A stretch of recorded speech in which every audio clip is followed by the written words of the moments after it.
Hello बच्चों, good morning. आज की तारीख है 7 जनवरी 2025। आज के करंट अफेयर क्वेश्चन और ललन टॉप प्रश्नों में आप सभी का स्वागत है। बच्चों, आज हम देखेंगे 7 जनवरी के 10 करंट अफेयर क्वेश्चन पूरी व्याख्या के साथ सॉल्व करेंगे और हर प्रश्न के नीचे 3 से 4 ललन टॉप क्वेश्चन रहेंगे जो कि कुछ सप्ताह या कुछ महीने पुराने करंट अफेयर क्वेश्चन होंगे जिसका हम रिवीजन करेंगे। तो लगभग आज हम 50 से 55 क्वेश्चन करने वाले हैं। अगर वीडियो अच्छी लगे तो लाइक शेयर कमेंट जरूर करें और इतने प्रश्नों को देखने के लिए आप सभी हमारे साथ 20 मिनट तक बने रहेंगे जिसमें हम लगभग 50 क्वेश्चन सॉल्व करेंगे। ठीक है, तो चलिए पहला प्रश्न देखते हैं। हाल ही में POEM-4 मिशन के तहत इसरो द्वारा अंतरिक्ष में भेजे गए किन बीजों में अंकुरण हुआ है? तो इसरो द्वारा भेजे गए जो बीज थे किस मिशन के तहत? तो मिशन POEM-4 मिशन के तहत जो बीज भेजा गया था उसमें भी हाल ही में अंकुरण देखा गया है। उस बीज का नाम है लोबिया बीज। ठीक है, तो ऑप्शन ए हमारा सही हो जाएगा। इसकी अगर व्याख्या देखें तो इसरो ने भी हाल ही में PSLV C60 रॉकेट से 2 मिशन लॉन्च किया है। कितने मिशन? तो 2 मिशन लॉन्च किए हैं, जिसमें से एक मिशन है स्पेडेक्स मिशन और दूसरा मिशन है POEM-4 मिशन। जिसमें बात करते हैं स्पेडेक्स मिशन के तहत जो है इसरो ने अंतरिक्ष में 2 सैटेलाइट को आपस में क्या किया है? डॉकिंग किया है, यानी कि आपस में जोड़ा है। ठीक है, किस मिशन के तहत?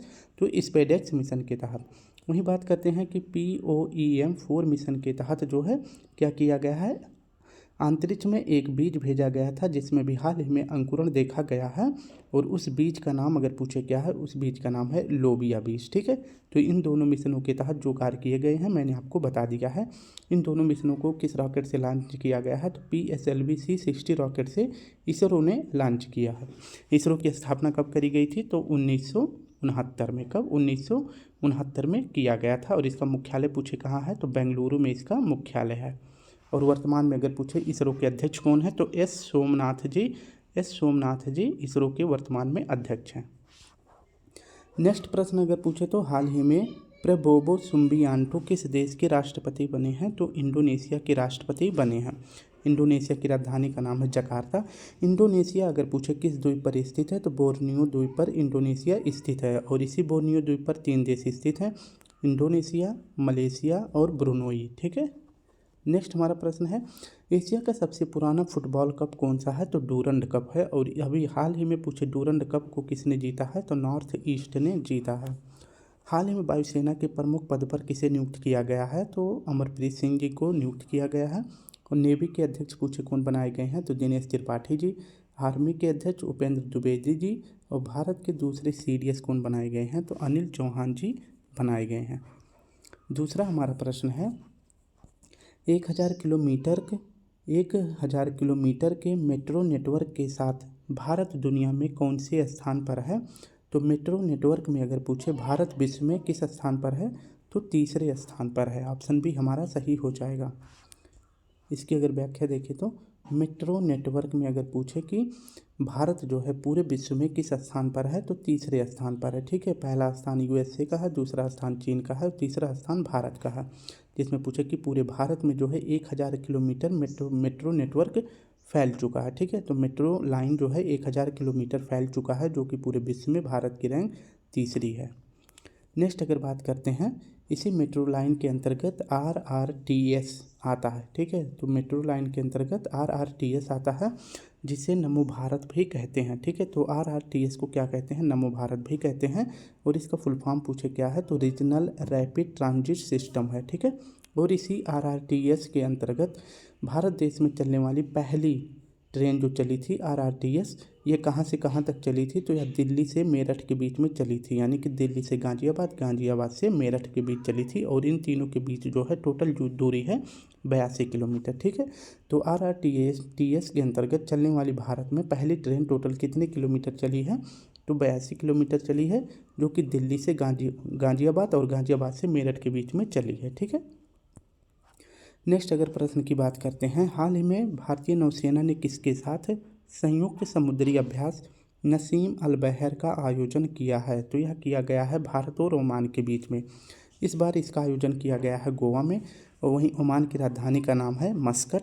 ओमान में एक पोर्ट है जिसका नाम है दुक्कम पोर्ट और इसी दुक्कम पोर्ट का परिचालन अगर पूछे किसने हासिल किया है? तो इंडिया ने हासिल किया है। नेक्स्ट प्रश्न हमारा है हाल ही में जापान और कोरिया के बाद यूएसए के नेतृत्व वाले खनिज सुरक्षा वित्त नेटवर्क में शामिल होने वाला तीसरा एशियाई देश कौन सा है? तो भारत है। पहला जापान हो गया, दूसरा कोरिया और तीसरा भारत हो गया है। क्रिटिकल मिनरल शिखर सम्मेलन कहाँ हुआ है? तो यह दिल्ली में हुआ है। तीसरा प्रश्न हमारा है, हाल ही में लीड्स 2024 के अनुसार तटीय श्रेणी में शीर्ष स्थान किसे मिला है? तो यह गुजरात को मिला है। लीड्स 2024 रिपोर्ट अगर पूछे किसने जारी किया है, तो यह जारी किया गया है पीयूष गोयल जी के द्वारा, जो कि वर्तमान में वाणिज्य और उद्योग मंत्रालय के मंत्री हैं। इस लीड्स रिपोर्ट में किसके बारे में बताया गया है? तो ऐसे क्षेत्र जहां से माल की आवाजाही आसानी से होती है, ठीक है, तो ऐसे क्षेत्र जहां से माल की आवाजाही आसानी से हो सके उसी के लिए यह रिपोर्ट जो लीड्स रिपोर्ट है जारी किया जाता है, ठीक है। और सामानों की जो आवाजाही होती है किस किस क्षेत्रों से होती है उसी के बारे में पूछा गया है कि किस क्षेत्र में सबसे बेहतर से सामानों से आवाजाही होती है, ठीक है। तो तटीय क्षेत्र में इसमें रिपोर्ट जारी किया है। तटीय क्षेत्र से में अगर पूछे कि किस राज्य से सबसे अच्छे तरीके से माल की आवाजाही होती है, भू आबद्ध क्षेत्र में यानी कि जो लैंड लॉक स्टेट हैं उससे किस मतलब सबसे बेहतरीन किस राज्य से आते जाते हैं, और यूटी में सबसे बेहतरीन कहाँ से है, और नॉर्थ ईस्ट इंडिया से सबसे बेहतरीन कहाँ से सामानों की आवाजाही होती है। तो तटीय क्षेत्र में सबसे बेहतरीन राज्य हो गया है गुजरात। भू आबद्ध क्षेत्र में पूछे कौन सा हो गया है? हरियाणा। और यूटी में पूछे कि कौन सा स्टेट हो गया है? तो चंडीगढ़ हो गया है। और नॉर्थ स्टेट में पूछे कौन सा है? तो असम है, ठीक है। तो इन सभी क्षेत्रों के बारे में आपको याद रखना है, किस क्षेत्र में कौन सा सामान अच्छे से आता जाता है, ठीक है। तो जैसे तटीय क्षेत्र में सबसे बढ़िया सामान कहाँ से आते जाते हैं? गुजरात से। और भू आबद्ध राज्य में यानी कि जो लैंड लॉक स्टेट है हरियाणा में सबसे अच्छे तरीके से माल की आवाजाही होती है, और यूटी में चंडीगढ़ से, और नॉर्थ ईस्ट में पूछे असम से होती है, ठीक है। तो ये रिपोर्ट में सभी के नाम याद रखने हैं। नेक्स्ट अगर बात करते हैं ग्लोबल हंगर इंडेक्स में भारत की रैंक क्या है? 105 है। मानव विकास सूचकांक में भारत की रैंक है 134, और यह रिपोर्ट कौन जारी करता है? यूनाइटेड नेशन डेवलपमेंट प्रोग्राम यह रिपोर्ट जारी करता है। एशिया पावर इंडेक्स में भारत की रैंक है तीसरी। ग्लोबल जेंडर गैप इंडेक्स में भारत की रैंक है 129। नेक्स्ट प्रश्न है, हाल ही में क्लाउडिया शिनबाम ने किस देश की पहली महिला राष्ट्रपति के रूप में शपथ ली है? तो मैक्सिको की पहली महिला राष्ट्रपति बनी है क्लाउडिया शिनबाम। यूएसए और मैक्सिको के बीच कौन सी नदी सीमा का निर्धारण करती है? तो यूएसए और मैक्सिको के बीच में रियो ग्रांडे नदी सीमा का निर्धारण करती है। मार्क रूटो अगर पूछो वर्तमान में किसके अध्यक्ष बने हैं? तो नाटो के वर्तमान में अध्यक्ष बने हैं। और नाटो की स्थापना कब होती है? तो 1949 में होती है, और इसका मुख्यालय कहाँ है? ब्रुसेल्स, बेल्जियम में। मैक्सिको को क्यूबा से अलग करने वाली जल संधि का क्या नाम है? तो युकाटन जल संधि है। तो ये क्या करती है? अलग करती है। और पूछे जोड़ती किसे है? तो मैक्सिको की खाड़ी को अरेबियन सागर से जोड़ती है। हाल ही में भारत में जनरेशन बीटा का पहला बेबी बॉय कहाँ हुआ है? तो ये जनरेशन बीटा का पहला बेबी बॉय ने कहाँ जन्म लिया है? तो यह मिजोरम में लिया है, ठीक है। ऑप्शन ए हमारा सही हो जाएगा। इसकी अगर व्याख्या देखें तो मैंने आपको इसके बारे में पहले भी बता दिया था कि यह जो है इसमें जो है अगर पूछे कि औसत कितना उम्र लिया जाता है, कितने वर्षों का इसमें डाटा रिकॉर्ड किया जाता है, तो 14 वर्षों का इसमें डाटा रिकॉर्ड किया जाता है, ठीक है। तो जनवरी 2025 से लेकर और जनवरी 2039 तक जो भी बच्चे इसमें जन्म लेंगे उनको क्या कहा जाएगा? जनरेशन बीटा के बच्चे कहा जाएगा, ठीक है। तो 2025 से लेकर 2039 तक के बीच अगर देखें कितने वर्ष आ रहा है, तो 14 वर्ष आ रहा है, ठीक है। तो 2014 से अगर पूछे कि 2025 से पहले अगर इसमें 14 वर्ष माइनस करेंगे तो यहाँ जो बच्चे पैदा होंगे उसको क्या कहा जाएगा? तो अल्फ़ा कहा जाएगा, ठीक है। क्या कहा जाएगा? अल्फ़ा कहा जाएगा। इसके बारे में मैंने आप सभी को अच्छी तरह से बता दिया है, ठीक है। तो ये आपको याद रखना है।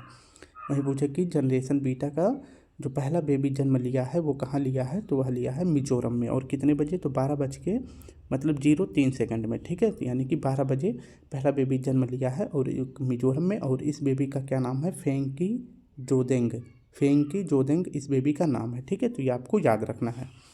नेक्स्ट बात कर लेते हैं कि अभी जो है HMPV वायरस जो मैंने 2-3 दिन पहले की क्लास में पढ़ाया था, एक वायरस है जो कि चीन से बहुत तेज़ी के साथ चीन में फैला हुआ है और चीन में जो है हाहाकार मच चुका है। और इस वायरस का फुल फॉर्म पूछे क्या है? तो ह्यूमन मेटेनेमो वायरस है, ठीक है।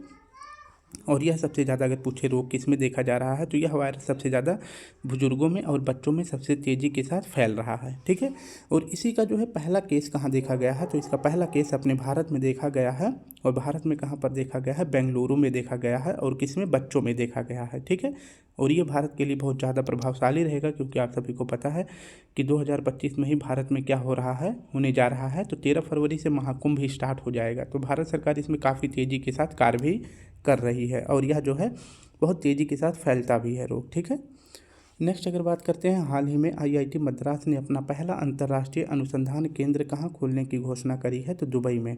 और देश का पहला पूछे आईआईटी कौन सा है, तो देश का पहला आईआईटी है आईआईटी खड़गपुर। ये देश का पहला आईआईटी है। हाल ही में एडीबी ने वर्ष 2024-25 में भारतीय अर्थव्यवस्था के लिए कितनी वृद्धि का अनुमान लगाया है, तो 7% का।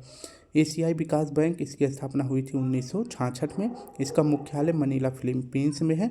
और इसमें पूछे टोटल कितने देश हैं, तो टोटल इसमें जो है 68 देश हैं। ठीक है, अब इसमें कितने हो गए हैं, 69 देश हो गए हैं। तो 69वां देश पूछे कौन सा इसमें शामिल हुआ है, तो वह इजराइल शामिल हुआ है। ठीक है, कौन सा, इजराइल देश शामिल हुआ है। आईएमएफ और विश्व बैंक, इसे जो है जुड़वा बहन भी कहा जाता है। और इन दोनों का अगर पूछे मुख्यालय कहाँ पे है, वाशिंगटन डीसी में है। और इन दोनों की स्थापना कब हुई थी, 1944 से। किस सम्मेलन में हुआ था, तो ब्रेटन वुड्स सम्मेलन से इन दोनों बैंकों की स्थापना होती है। ठीक है, और इन दोनों का मुख्यालय वाशिंगटन डीसी में है। अगर पूछे कि वर्तमान में अजय बंगा किसके अध्यक्ष हैं और क्रिस्टलिना जॉर्जिवा किसकी अध्यक्ष हैं। ठीक है, तो अजय बंगा जो है WB यानी विश्व बैंक के अध्यक्ष हैं। वहीं क्रिस्टलिना पूछे किसकी हैं, IMF की अध्यक्ष हैं। ठीक है, नेक्स्ट हमारा प्रश्न है 5वां। हाल ही में ग्लोबल पावर सिटी इंडेक्स 2024 में शीर्ष स्थान किसे मिला है, तो यानी कि कौन सा शहर रहने योग्य सबसे बेहतरीन है 2024 में बताया गया है, तो वह सबसे बेहतरीन शहर है लंदन। ऑप्शन बी हमारा सही हो जाएगा।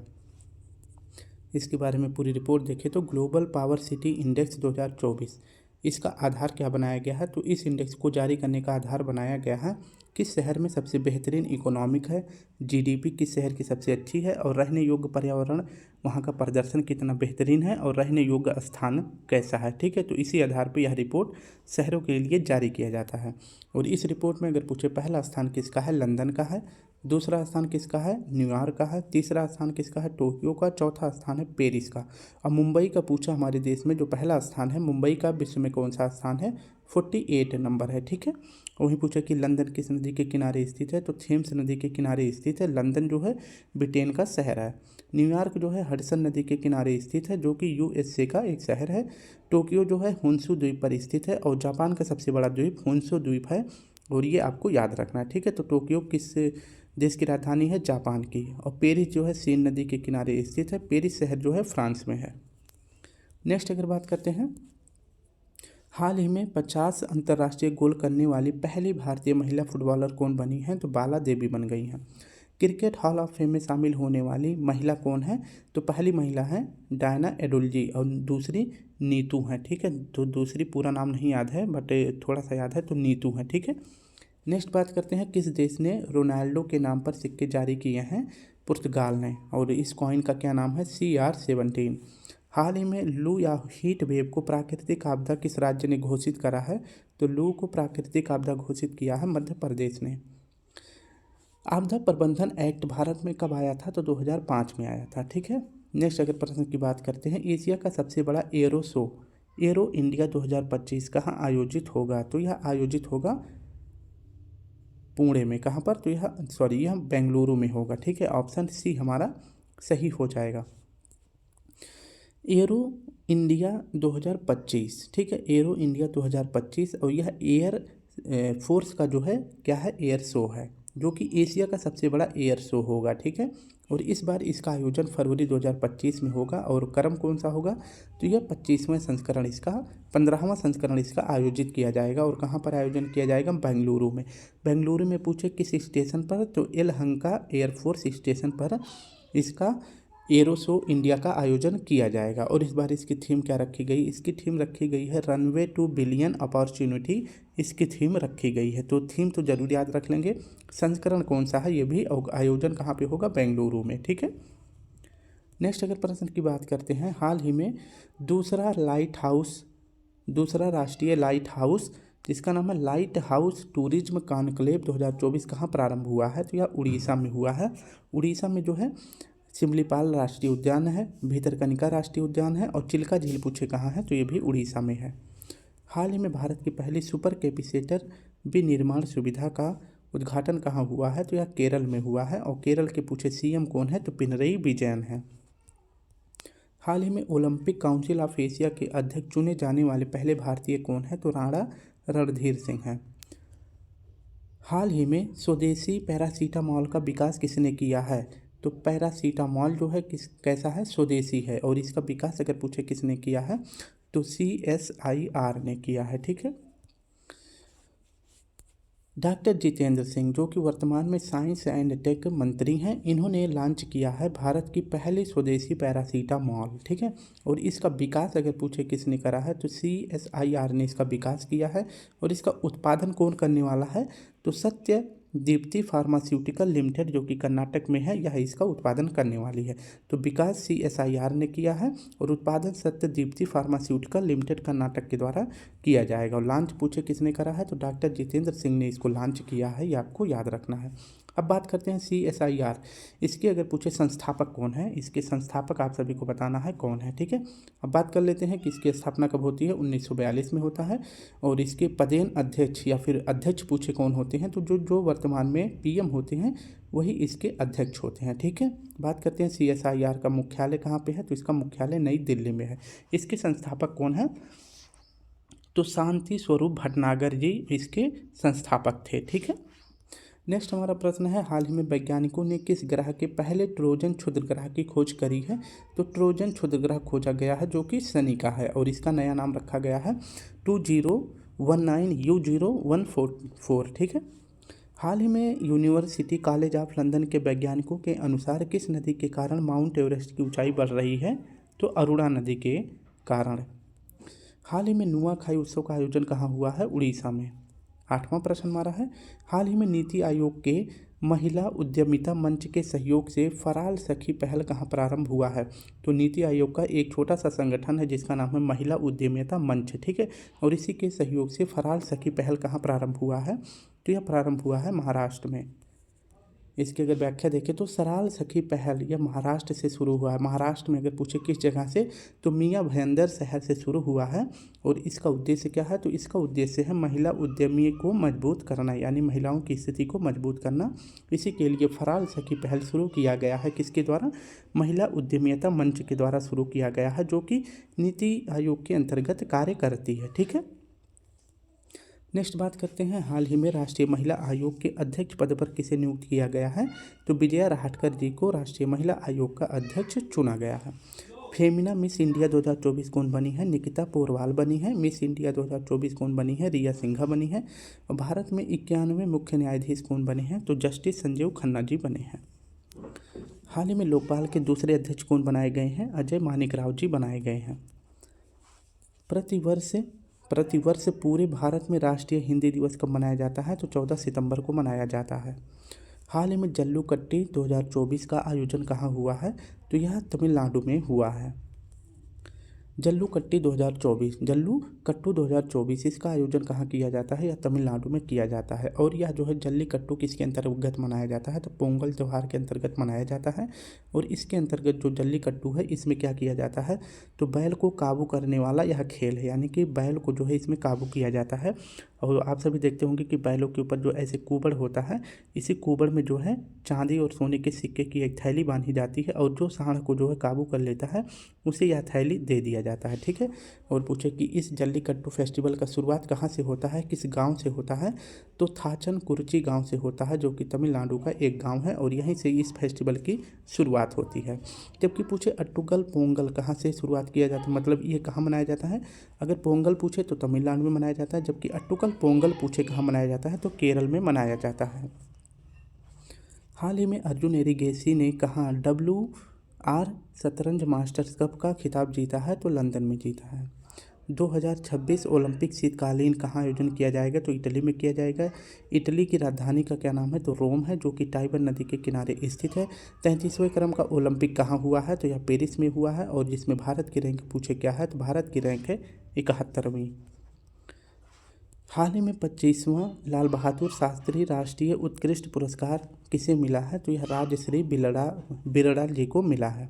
हाल ही में भारत सरकार ने किसका नाम बदल के श्री विजयपुरम किया है? तो पोर्ट ब्लेयर का नाम बदल के श्री विजयपुरम कर दिया है। आज का आखिरी प्रश्न हमारा है, हाल ही में राष्ट्रीय पक्षी दिवस 2025 कब मनाया गया है? तो यह 5 जनवरी को मनाया गया है।